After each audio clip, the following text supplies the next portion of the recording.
Hello, my beautiful people. Welcome to 321 No Kiddin. Bobby the Awesome here. I am back home. It's happy St. Patrick's Day, and I'm ready to get back on some routine here. I get a little crazy when I'm not in routine. That's definitely for sure. So today's inspirational calendar says, surround yourself with who you want to be. I need to work on that lately because I've been showing up not as my little pleasant self. I've been a little biatch lately, and I don't know what it is. I heard some really inspirational speakers when I was away. Pitbull, for example, of course, you know, he's on my future husband list, but he really shared with us some really good perspective about both being in the U.S. and being in business. And one of his big messages was about freedom and having the freedom to choose and to vote and to exist and to do all the things, all these gifts that we have in the U.S. and to not take it for granted. So that was one of the reminders that was great to hear. And the other was about having problems. And this could be applied in business or it can be applied in recovery, is let's make solving the problems a game and let's embrace it because we can grow from it. And we have the freedom to face those problems. And we have the freedom of choice on how we want to deal with them. Do we want to have our pissy pants on, or do we want to be happy and grateful? And even when the things are tough, can we recognize that it's not permanent? So we have a lot of options and a lot of things that are in our control. And are we embracing them and trying to solve them? And like I said, I needed to hear that reminder and embrace it instead of getting frustrated or feeling defeated or letting the bad stories in my head win. And it was just a good reminder for me. So that's why I'm sharing it with you. It really hit home when we look at life almost like a game, and that if we keep taking our steps, then we can move forward and we can pass go and continue to evolve, right? Like going around the Monopoly board is an evolution. Every time we pass go, it's one cycle down. And are we living life that way with joy and with the fortitude of moving forward and being a different person by the next time we pass go? So my little game reminder. Okay, so St. Patrick's Day. What does our Body, Mind, Spirit book says? It starts with a quote from Robert Louis Stevenson. The world is so full of a number of things. I'm sure we should all be as happy as kings. The world is so full of a number of things. I'm sure we should all be as happy as kings. When we first began our recovery, we were sick and lost. The world seemed a grim and bleak place to us with no comfort or relief in sight. We had given up our addiction, our best friend, and our worst enemy, and we had nothing to replace it. We retreated from the misery of our physical selves, ignoring our bodies and the outside world.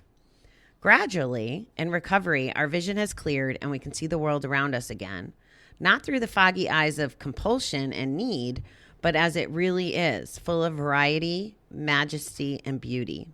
The seasons change. Life and light shift. Trees, grass, and flowers go from gaudy to gaunt and back again. The wind changes direction, announcing rain or snow or sun. We've rediscovered food, the crackling of wood in a fireplace, the color of a sunset, the smell of new earth and rain. We can be grateful instead of bitter and open instead of shut off from others. We are growing instead of dying. We found love and warmth. From near death, we found rebirth. Today, let me take time to look up at the sky and down at the earth and appreciate the beauty I see. What I hear in this reading is kind of what I just said about Pitbull. And just taking a moment, and whether you're in recovery or not, seeing the opportunity of all this change and all this potential that this reading shares with us. Are we taking things for granted? Are we taking our recovery for granted? Are we taking our life for granted? Or are we appreciating the change and the vibrancy that the world can give us when we're not gambling anymore, or not drinking anymore, or not doing the things? You know, this was the first time I've gone to an event, like a conference, and, well, aside from the no alcohol one, but the first time I've gone to that and not drank. And it was very interesting to watch the people who did drink and watch how people interacted. And it's going to be a lot more memorable to me, and I probably got a lot more out of it sober than if I was drinking. You know, I connected with people in a different way.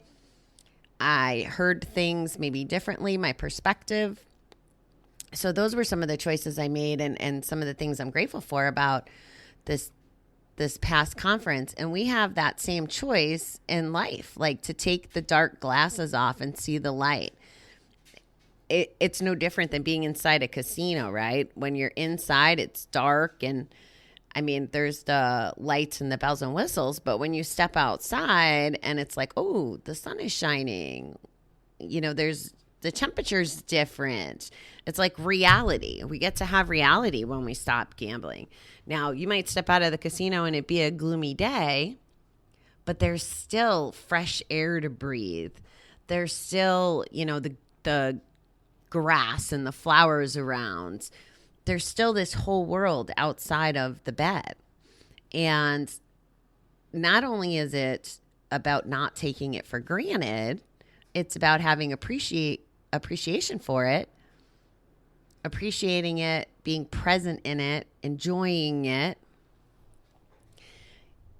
and then knowing that there are going to be gloomy days and there's going to be sunny days.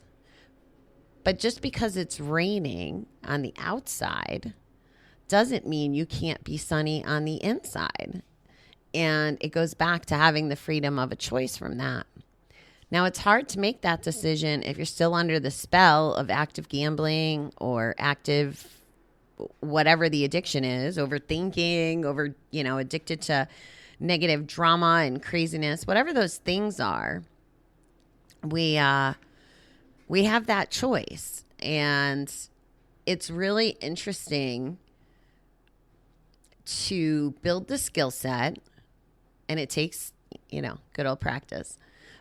But to have this self-awareness of, am I living in the day of having a choice and seeing the bright side and appreciating even the struggles, knowing that the bright side will be that much better, or that we'll learn something to avoid future not bright sides. Are we doing that? Are we paying attention to that? And then are we making a choice also to surround ourselves with people who can remind us it can be sunny? I noticed that that's one of the things I'm most excited about lately, is that I have all these people that lift me up when I'm feeling blue or have a rough day or whatever. And I'm just very grateful for that. And it could be the simplest little feedback that I get from them. Like, I met a guy on the plane, and he was Mr. Upbeat and positive. He was in business for himself and shared with me some of his story and what lights him up. And he's so passionate about helping. He was a jewelry maker, and he helps make moments. Jewelry goes on from generation to generation, and there's usually a story behind jewelry. And you could just tell that he was there to serve and to be happy. And even though I was a little tired and a little frustrated with some stuff, like the stuff that I was frustrated about was really not that important.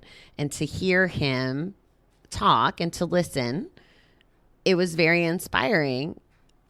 And we have choices to hear those messages, surround ourselves with people that can give us those messages. It's really, really hard to hear, though, if we're still gambling, if if we're still drinking, if we're still doing the things, whatever the things are. So know that this reading is reminding us that we can have this clear vision and we can see the world through light and through hope. And it's a choice every day. And if you want your freedom, so let's think about this for a second. Pitbull was talking about freedom in the sense of, his family is from Cuba, and I don't know all politics and all of that stuff, but Cuba is not free like the U.S., right? I think it was a dictatorship, and again, pardon my ignorance. So there's the freedom of choosing your employment and being what you want to be and choosing what bank you want to go to or restaurant you want to go to, all those things. There's all of that, right? As we talk country to country. But do we think about the freedom we have as individuals? Now, if you're still gambling and it's a problem for you, you're not free. You're not free from the addiction. And I don't want to make it sound as simple as a choice, but do you want your freedom or do you want to be under control?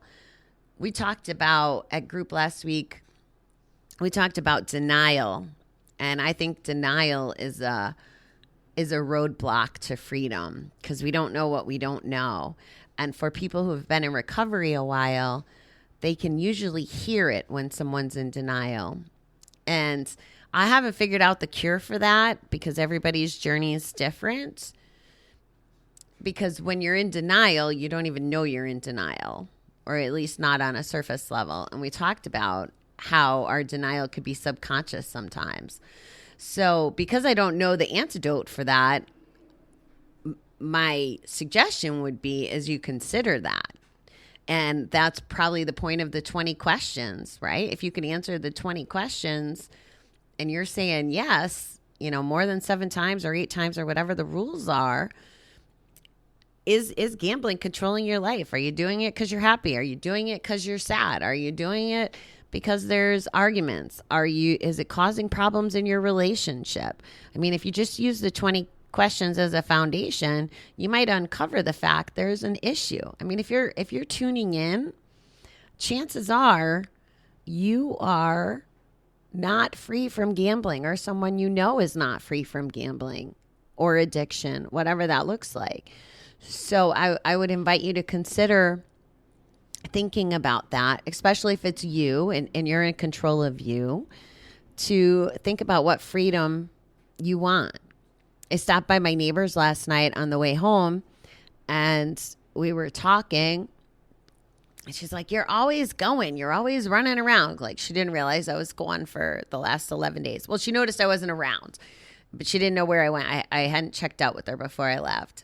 And it's like, yeah, I have the freedom now to run around. That's the freedom I have from not gambling, not drinking, not working for a corporate environment, not being married. I mean, those are all my freedoms, and they were choices and deliberate actions to have that freedom. So that's your homework today. I invite you to think about what freedom means to you. Do you have it in your life? How can you achieve it? Are you taking your freedom for granted?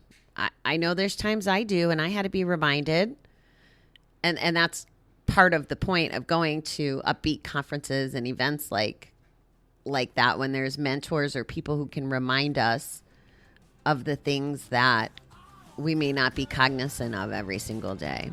So give freedom some thoughts. All right, beautiful people. It is good to be back. I will talk to you tomorrow. Thanks for tuning in.